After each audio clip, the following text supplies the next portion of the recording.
talaga ni Muningning, oh.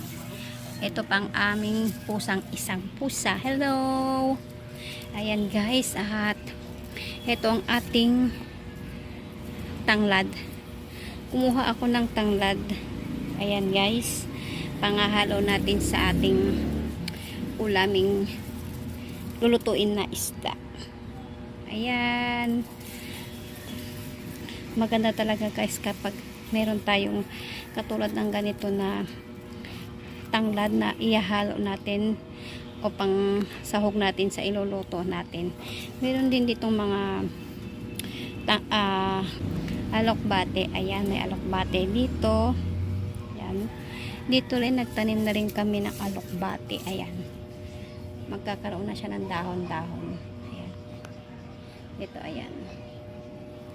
And ayan, nagtanim din ang aking asawa dito kahapon o nung isang araw ng kangkong. Ayan, nagkakadahon na siya. Meron din ditong alokbate. Ayan, alokbate. Ito rin alokbate. And ayan din alokbate guys. Itong mga nakaraan, nakuhanan ko na rin ito ng dahon. Pinanghalo ko rin sa aming uulamin na isda din. Ayan. Dito naman itong luya. Ayan. Ang lalaki na ng dahon ng luya. Ayan. Hindi pa natin alam or kung meron na siyang bunga. Ayan guys. Tara guys, samahan nyo akong magluto ng ating ulam na isda. Okay. Ito ang rekado ng ating ilulutong isda. Ito ay ang alokbate. Ayan, bumili kami sa labas ng alokbate. Ayan, bumili kami sa labas ng alokbate. And talong, to 2 piraso, 15 pesos ang talong. Ito naman ay okra. Naglagay din tayo. Bumili rin tayo ng okra. Ayan. Ayan guys, ito na yung nakuha natin kaninang tanglad. Ito yung tanglad na pinabilot ko na lang sa asawa ko. Hindi kasi ako marunong mag ganitong lagay eh. Siya na lang ang pinaganito ko. Ayan. At nahugasan na natin ito. At ito naman ang 2 pirasong isda. Bali guys, ito. Linis na rin natin tong isda na ito. At itong tanglad na ito ilalagay natin sa pinakuluan nating tubig. Ito at nailagay na natin yung tanglad.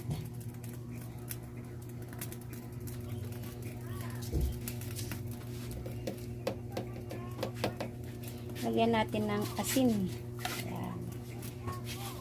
And takpan natin, pakuluan muna natin. Ito guys, at ang ginawa namin ay hinati-hati namin ang isda.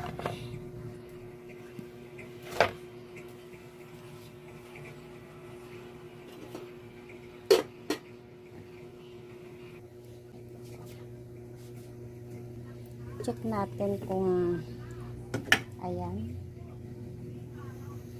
Lagyan natin ng sibuyas. Ayan. Sibuyas.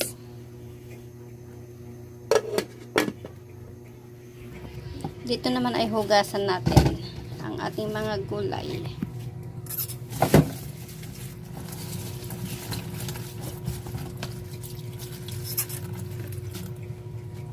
Hugasan natin ang gulay. Ayun ko. Yan guys, tayo ay maglilinis or yan, hugasan natin ang alokbate. Meron natin isang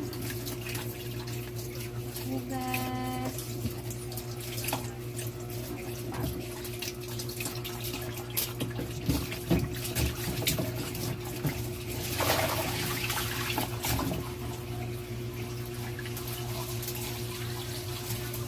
Natin ang dahon.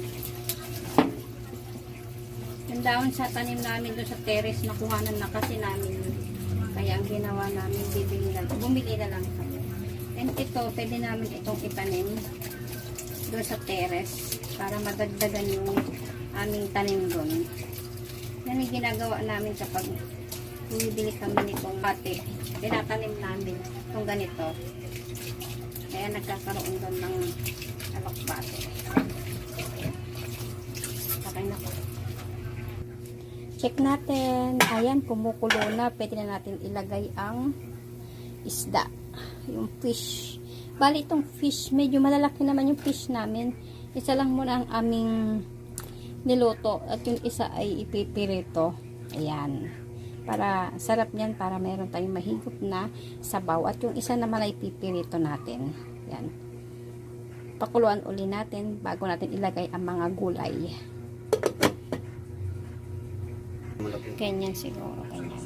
Okay. Ipaliwanag pa. Maganda magpipi. Check mo lang, lapit ka sa akin. Ayan guys, tayo ay maghihiwa ng talong. Ayan. Ang talong, naugasan na to Ayan. Hiwain na lang natin ng medyo maliliit bago natin ilagay sa niluluto natin isda. Ayan. And then, dito tayo sa gawin natin to. Ayan. Ayan guys, pwede rin tayo maglagay ng kamatis. Sa pagkakataong ito, wala tayong nailagay na kamatis. Lagay na tayo ng gulay. Talong. Talong.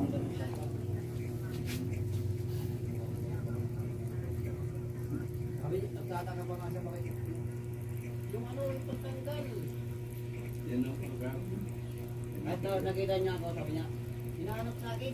Sabi niya, ando na sa akin. Ayan, at isabay na rin natin ang alokbate. Ayan, at napakasarap talaga ng mga gulay, masustansya. Ayan guys, at napakaganda talaga kapag meron tayong mga tanim sa ating bakuran. Ayan, sa terrace kami nagtanim ng mga gulay. At wala kasi kami mapagtamnan dito, kaya naisipan namin na sa terrace na lang maglagay ng tatamnan namin na mga gulay. Ayan nga, at nailagay na namin ang mga gulay at ayun, kailangan na namin muna ulit itong takpan. Ayan, at antayin natin na kumulo ito. Ayan, pag kumulo na, katulad ng ganito ay, ayan, halo-haloin natin ito guys. Halo-halo. And then, lalagyan natin ng pampalasa, magic sarap. Okay lang guys, okay na yan. Okay na yan. And halo-halo.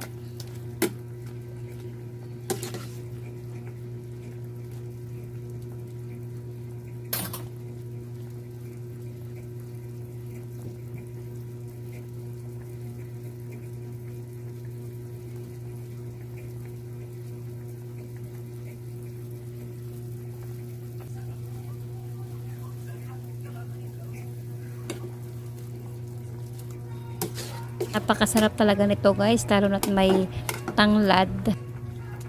May mga gulay na iba't ibang klaseng gulay.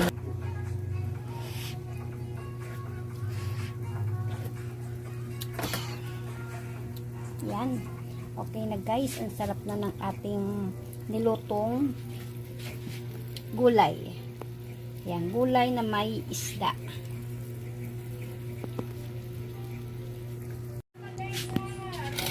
Yan, dito na ilalagay ang ating nalutong ulam. Ito ang isda.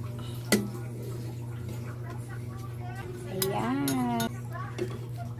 Yan, gulay sa gulay naman. Ilagay natin dito. Ayan, mausok-usok pa. Ayan. Okay. Ang gulay, ayan, okra, ayan, ayan, ayan, kuha tayo ng sabaw naman ngayon.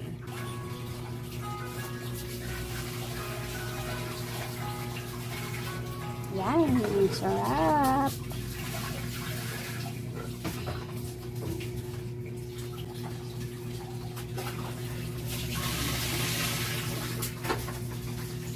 Ayan, at nakaluto na nga kami ng aming uulamin ngayong tanghalian. Ayan guys, thank you sa inyong panonood guys. Kain na tayo guys.